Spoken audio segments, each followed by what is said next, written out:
જય સિયારામ. વિદિતાની ઉંમર 5 વર્ષની છે. એને રામાયણમાં વધારે રસ છે બીજા બધા વિષય કરતાં. તો આજે આપણે એને રામાયણના પ્રશ્નો પૂછીશ એ ફટાફટ એના જવાબ આપશે. વિદિતા રેડી? રામચરિતમાનસની રચના અરે એમના માટે એમનો જ કીધું એમનો જ ઉતારો. દશરથ રાજાની કેટલી પત્નીઓ હતી? ત્રણેય પત્નીઓના નામ કહો.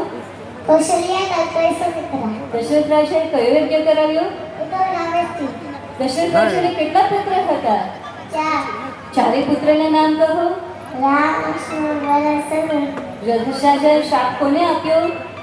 સદાવરના પિતાને. દશરથ રાજાનું તીર ભૂલથી કોને લાગ્યું? શ્રવણના.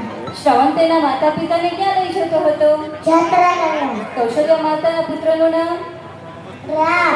કૈકેયી માતાના પુત્રનું નામ? ભરતજી. સુમિત્રા માતાના પુત્રનું નામ? લક્ષ્મણજી, શત્રુઘ્નજી. રામ ભગવાન કેના અવતાર હતા? વિષ્ણુ ભગવાન. લક્ષ્મણજી કેના અવતાર હતા? શ્રેષ્ઠ નાગ. ભરતજી કેના અવતાર હતા? શામ. શત્રુઘ્નજી કેના અવતાર હતા? ચક્ર. સીતાજી કેના અવતાર હતા? લક્ષ્મીજી. હનુમાનજી કેના અંશ હતા? ભોલેનાથના. સીતાજીના પિતાનું નામ? જનક રાજા. સીતાજીના માતાનું નામ? સુમીના. જનક રાજાના રાજ્યનું નામ?